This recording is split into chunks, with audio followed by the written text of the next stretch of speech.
friends, welcome to my video presentation once again.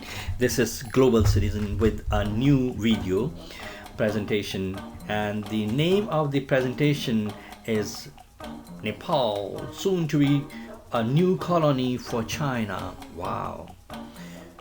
You might wonder, is Nepal going to be Chinese colony? Is it possible? Really? I would say yes, it is going to be. The kind of signs, the kind of circumstances, situation being created are going to lead to the conclusion that Nepal is going to be Chinese colony very soon. Okay, before I move ahead, I'm going to show you a map, and this map is the eastern side of Asian continent, and of course it's not a very recent map. It goes back to somewhere 1945, just around the end of the World War II. Okay, so in this map, if you can see, the red part on the right hand side is China. You know, this is the actual China. Yes, friend, I mean it. This is what it was, and it compared with the modern day Chinese boundary, it's more than double of this size. Isn't it surprising? Maybe people might get shocked. Oh, really? Yes, it is true. And this shows how expansionist or how imperialistic is the mindset of Chinese government.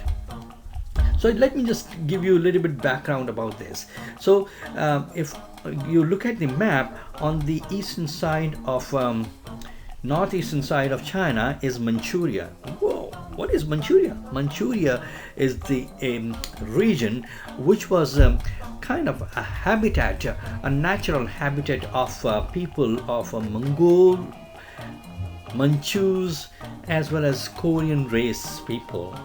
You know, few handful of Chinese people were also living there at that point in time, and most, some, I would say, few handful of Han Chinese people were also available in that region.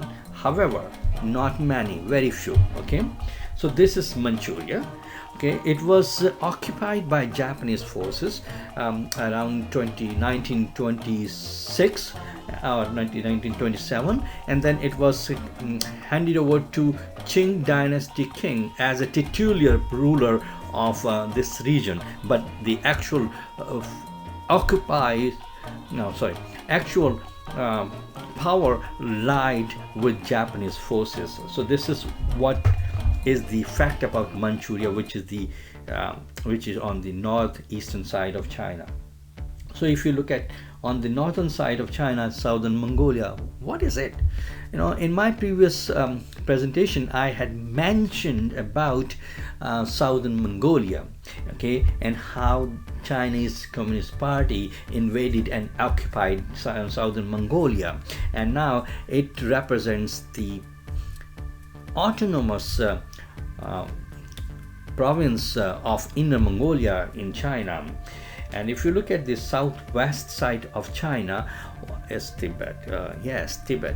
You know, everybody knows Tibet. Okay. Now, on the northwest side of China, okay, which did not even have boundaries with China, okay, it is East Turkestan. Now it's known as Xinjiang province of China, autonomous province of China. And Tibet, the current Tibet, autonomous province of Tibet, is not as big as this is shown in this map. It has been divided in two parts. One is called the province known as Qinghai, and second one is autonomous province of Tibet. Okay, and this is how China kept on expanding. You know, it kept on invading other parts. On the southern part, the extreme south part of the China, red part of China, okay, you will see yellow part, which is known as Yunnan, and now it's known as, at present, it's known as autonomous province of Yunnan in China. So these are all invaded, annexed regions in East Asian continent by China. So coming back to Nepal, how is it going to be a Chinese colony? Okay, so let me give you a brief history of modern day Nepal political history. Okay, as I'm sure most of the people already knew, there was an absolute monarchy in Nepal. Okay, and but not many people would be knowing that there was an uprising that took place in 1950, and at that time Nepal was being ruled by King Brinder Shah as well. Okay, so King Brinder Shah was the one who gave a path to a multi-party governance in Nepal in November 1991. And at that time, there was a bloody insurgency going on in Nepal, across Nepal, led by a Communist Party of Nepal, Maoist. Now, it was known as Masal, initially Mashal, but it was following the Mao Zedong's ideology, and that ideology's most famous saying was, power grows from the barrel of a gun. So you can very well understand the kind of mindset these people would be having. And these people led to a massacre, basically innocent people's murders all across Nepal. Thousands and thousands of people were killed by these people. Okay. And I'm sure many of you would be familiar with the royal family massacre that took place in June 2001, and it must have shocked the entire world community, where the then Crown Prince of Nepal, Prince Dipendra Shah, who killed his immediate family members, royal family members, 9 royal family members. And after that, the younger brother of King Brinder Shah, Gyanendra Shah, took over the reign of Nepal as a king. It's very surprising to me when there were reports that there were 2 eyewitnesses of that royal family massacre, and those were Prince Paras Shah and Dr. Rajiv Shahi. Paras Shah is the son of King Gyanendra Shah. Of course, he was deposed later on. Okay, and Dr. Rajiv Shahi was, of course, he is still son-in-law of another brother of King Brinder Shah. And it is like shocking to me, unbelievable. I can't really believe in this report that these were the 2 eyewitnesses who survived. And on top of that, it is also reported that Prince Paras Shah helped save many other people in the palace, which I seriously doubt, and this is my personal opinion, but rest is up to you whether or not you believe in that. And there are theories, there are conspiracy theories behind that. I will talk more about that later on in my presentation. And because when King Gyanendra Shah took over the monarchy of Nepal in 2001 after the murder of King Brinder Shah, he committed some blunders, of course, and he became infamous in the Nepalese public. Another thing is that due to that reason, he committed some of the blunders too, and then the monarchy was abolished by the Communist Party government in 2008, in mid 2008, and the king at that time, King Gyanendra Shah, was deposed from the position. And one thing is very surprising to me, that only Prince Gyanendra Shah and his family were alive. Okay, in addition to that, Dr. Rajiv Shai, who was the witness. Anyway, we'll talk about that more later on. So in this file photo, if you see in this group, in the middle of the group is the Crown Prince, the then Crown Prince Dipendra Shah, who allegedly killed all his 9 family members.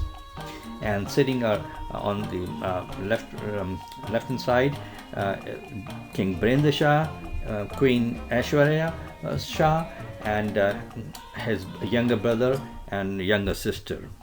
So do you think this gentleman looking person in the middle of the group could be such a maniac or such an insane individual who can go on a killing spree and who would kill his own father, his own mother without any fault, just because there were some differences regarding his marriage?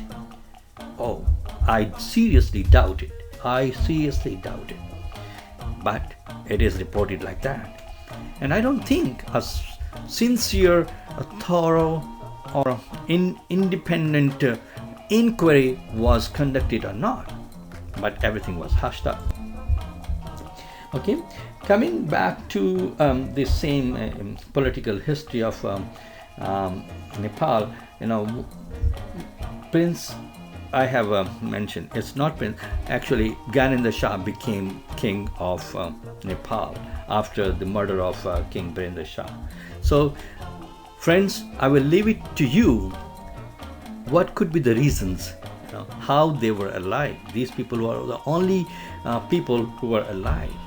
And if you look at the history, if you look at the background, all the activities or the characters of these people, it may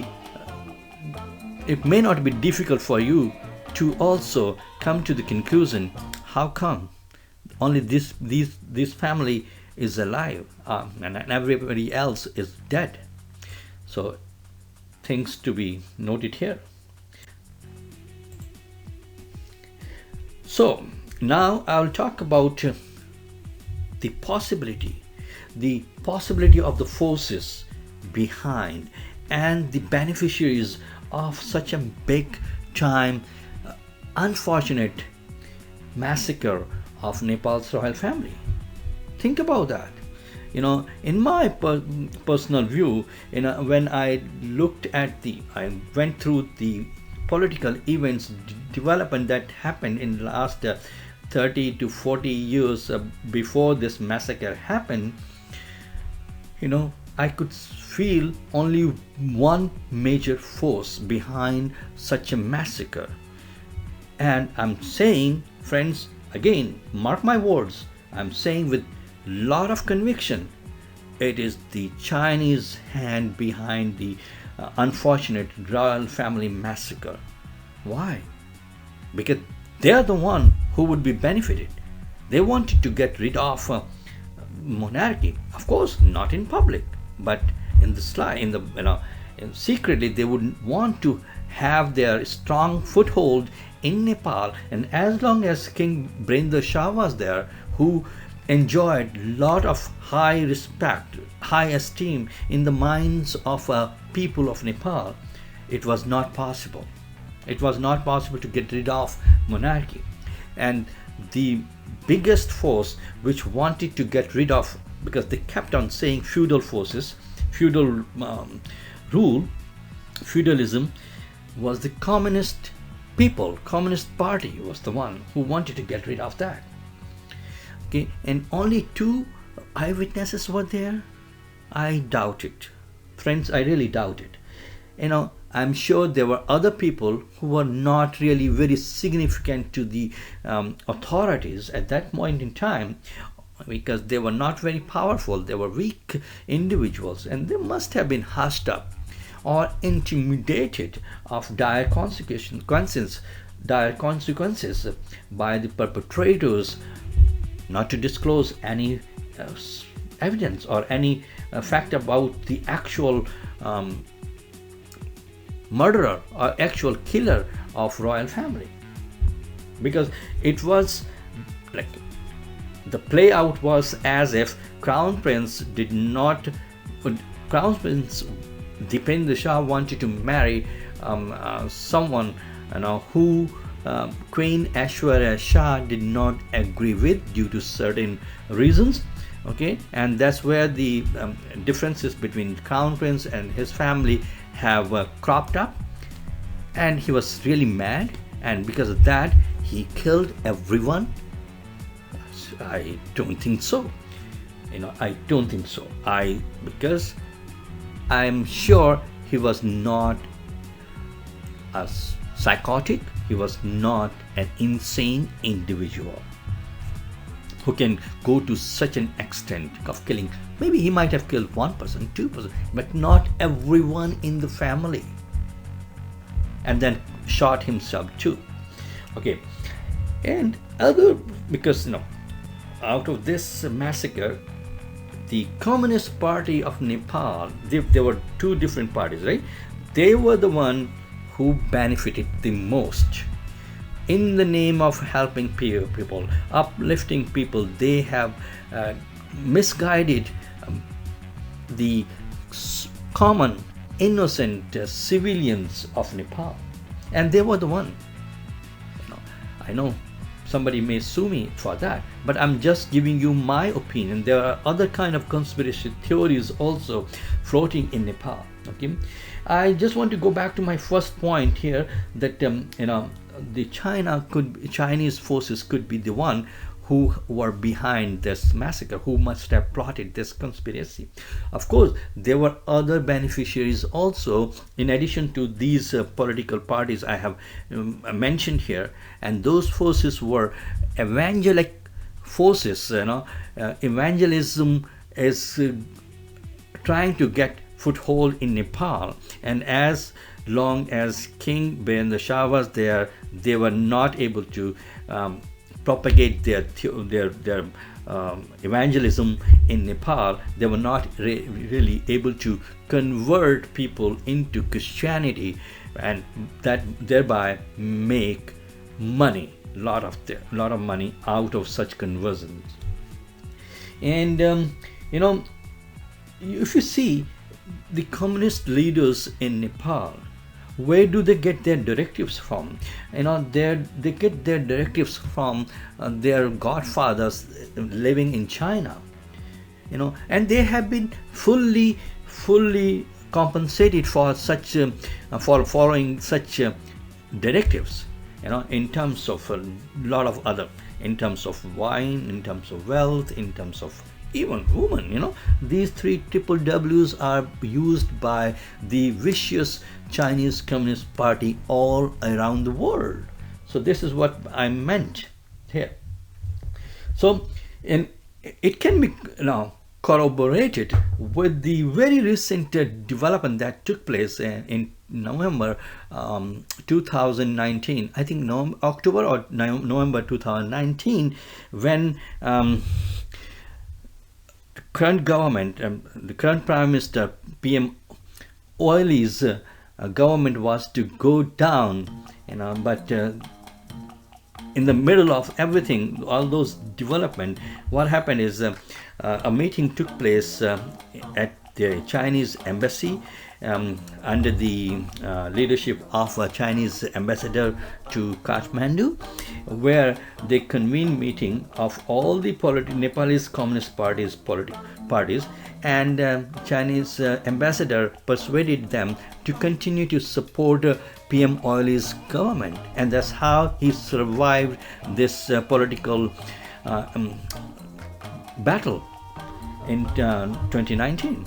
And he's still being very much what you call thankful to Chinese Communist Party, because that's how they have been favoring Nepalese communist leaders. This is the biggest reason I'm saying they are totally under the Chinese influence.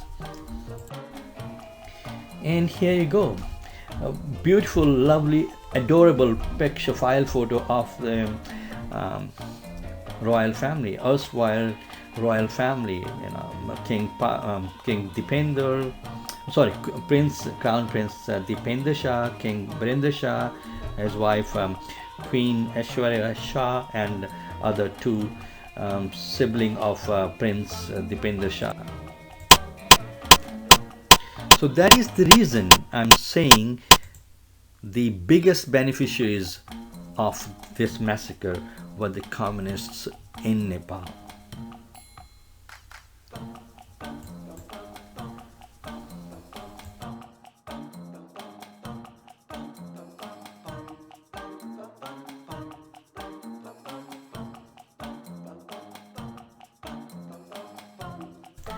Let me tell you something about Nepalese Communist Party.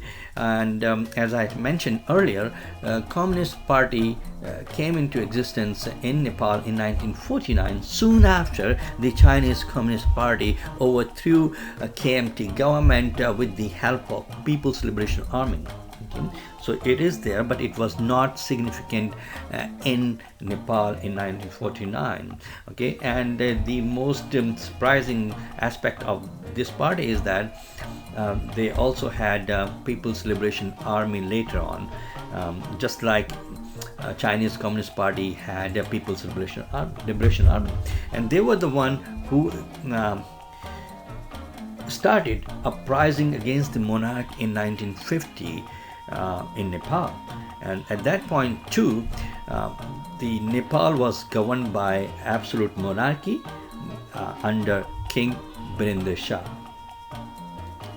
And this Communist Party later on was divided in two different factions in 1973, and one of the faction is known as Nepal's Communist Party Masal, okay, and that basically turned into Nepalese Communist Party Maoist, you know.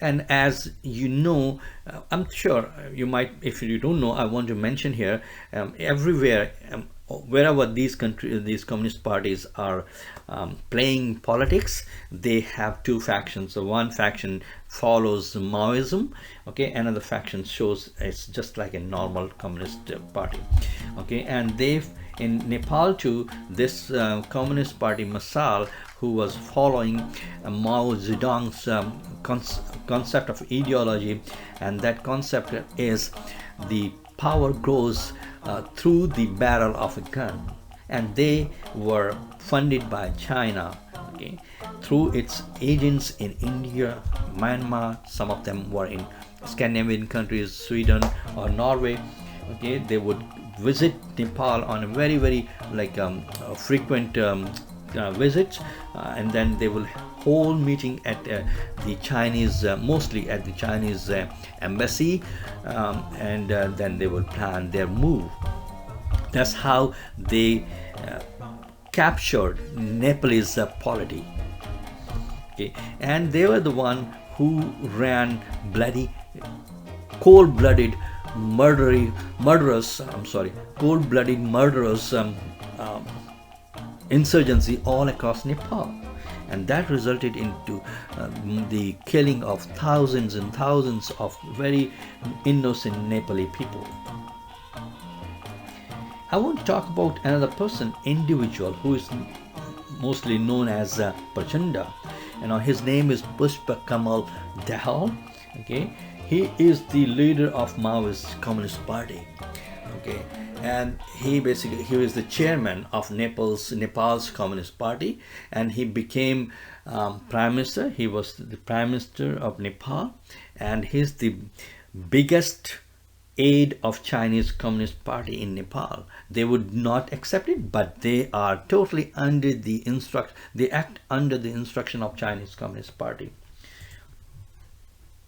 And you know, communist anywhere else in the world, they, you know, if they are in the politics, they would take advantage in the name of democracy, and wherever they are ruling, they would not want democracy to prevail in those places. You have the example of North Korea, you have example of China, PRC, People's Republic of China, you have example of Cuba. These are some of the examples of Venezuela. They would not want democracy to prevail, okay, but they would like to take advantage of democracy, okay. And I'm sure, you know, people might be knowing that there is a constant and regular interference into Nepal's polity, domestic politics, by China. A recent development that took place in Nepal, you know, where at the time when Prime Minister Oli's government was to go, because they had lost support, okay, at that time Chinese ambassador to Kathmandu in Nepal convened a meeting of all the communist factions in Nepal and persuaded them to continue to support Prime Minister Oli so that his government does not fall. Okay, and that's how this is the kind of level of interference by the Chinese Communist Party, and that was decided at the highest level in China by Xi Jinping. Okay, and that's how Prime Minister Oli's government is continuing to rule in Nepal. And there are signs, there are, like whatever developments are happening in Nepal that leads to conclusion that Nepal is going to be one party system very soon. Look at this. Nepalese Prime Minister with the Chinese President. Okay. And he doesn't even know what is debt trap. In an interview in USA, he was completely ignorant of debt trap, which China is making Nepalese government to accept. And those agreements are, as everybody knows, how Chinese debt trap politics is going all across the world. I want to request Nepalese brothers and sisters to please not to forget about the Tibets and Tibetans. What happened to Tibet? In 1950, Chinese invaded Tibet, and in a cold-blooded invasion, they took control of Tibet in 1950. They forced Tibetan administration to come to an agreement, which Chinese did not really abide by. They deceitfully jailed many Tibetan leaders, okay, religious leaders, and they say they have liberated Tibet from the feudalistic system. They destroyed their monasteries, they destroyed all their cultural monuments, all these like historical and cultural monuments in Tibet. That led to the fleeing of 14th Dalai Lama of Tibet to India. And they also forced Tibetans to adopt to Chinese way of life, and forgetting about their own culture, forgetting about their own traditions. And the Chinese Communist Party settled Han Chinese in Tibet in order to change the overall demography of Tibet, totally destroying Tibetan culture, historical and religious culture. And Tibetans were not allowed to follow or to perform their own traditions or rituals or cultures. That is how brutal, cruel Chinese Communist Party have been on Tibet and on Tibetan people. I'm going to show you a small video clip of a documentary, from a documentary. I have taken it from a documentary where people, Chinese business people, traders, Chinese business people are trying to take control of the Fijians, native Fijians lands, and destroying the ecology there, destroying the environment for the sake of making money. And that's how they're trying to colonize Fiji. Okay, and another clip is showing how Chinese forces invaded Tibet in 1950. Please continue to watch it and stay with me. Thank you. Crystal clear waters of Malolo Island, Fiji. We're going to the site of Fiji's biggest resort development, a development that's caused serious environmental damage. Last year we heard that the Chinese developers had sort of bought the land next to us and moved in. And Australian Navran Fox and local Fijian Jonah Josiva and another surfing mate own the land alongside the Chinese development. When we rocked up, we weren't really ready. Jonah had filled us in a little bit, but along here, like we're here at high tide right now, but there was 2 or 3 excavators out here just digging up the reef. There was excavators in where our beach used to be, with like hydraulic fluid going everywhere and just going hell for leather. All without permits, no foreshore permits, no nothing. And tell me about the channel that they've dug out here. We worked out it was about 5,000 square metres of reef that they've dug out, and they've stockpiled it over on their land, and then they've also, built this makeshift sort of piece of land in front of what used to be our beach. Everything was planned by Mao Zedong as early as 1949. Following the then recent victory of the Communist Revolution, Mao revived China's old imperial ambitions to impose its sovereignty on Tibet. He was not concerned by historical realities, or that the country had been governed for centuries by the Dalai Lamas. The first phase of the Maoist initiative was simple: to force the Tibetan authorities to admit that the Chinese forces marching upon their country were not an army of conquerors, but an army of liberation from Western imperialism.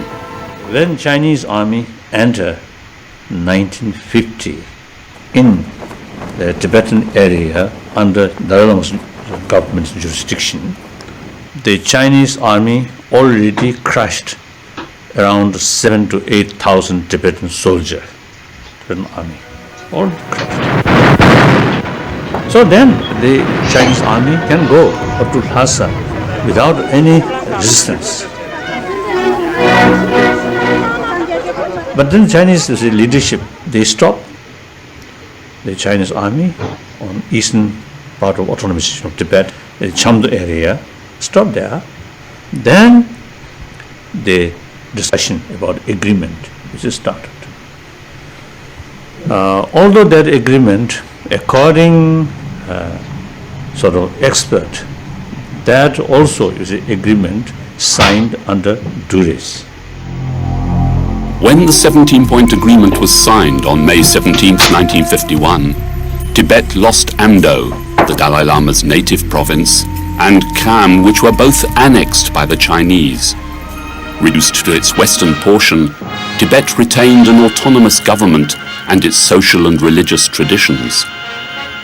So friend, I'm sure you must have already noticed in these two video clippings which I had presented to you, how in the first one how Chinese people are trying to grab lands from the native, and also they do not really care about the environmental factors. They do not care about the ecology of that beautiful island area, but what they care about is their own money, how to make money, and that is it. They have least respect for the law of the land.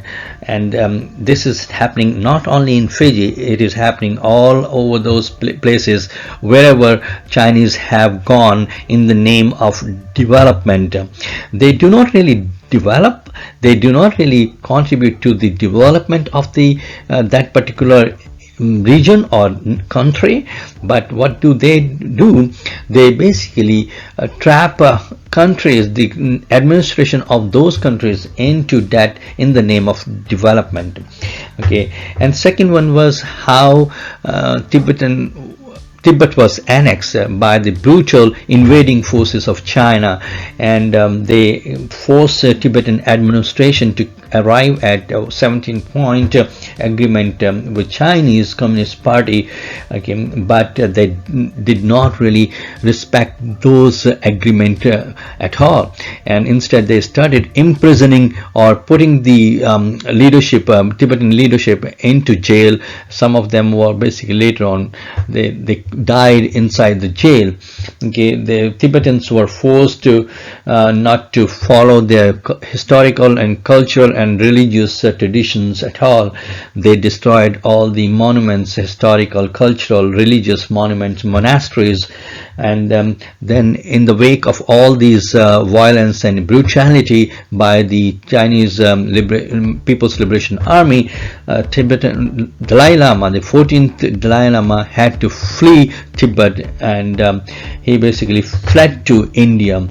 And after that, the Tibetans were forced to adapt to Chinese customs and traditions, relinquishing their own customs and traditions, and later on, not later on, basically simultaneously, Chinese Communist Party started settling Han Chinese people in Tibetan region to change the demography, and above all, Tibetans were not permitted to follow their own cultural and historical tradition at all.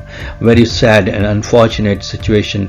It's a very brutal example of oppression by any colonizing force or occupying force, just like this one Chinese Communist Party has done. Okay, friends, I'm going to request all my friends to watch my part 2 of this presentation, and this will be posted very soon, in a couple of days from now, and hope you will definitely watch it. And I have a request to my Nepalese brother and sister: please wake up, do not fall trap to Chinese plans, Chinese conspiracies, and do not become Chinese colony. I know they have started so many programs, but those programs are only meant to brainwash people. Hope you will come and watch the part 2, and yeah, see you soon. Thank you very much. If you have liked any part of this presentation, please do give me a thumbs up, and I would also request you to subscribe to my videos, and I would bring more interactive videos as I see more and more motivation coming from your support. Thank you very much.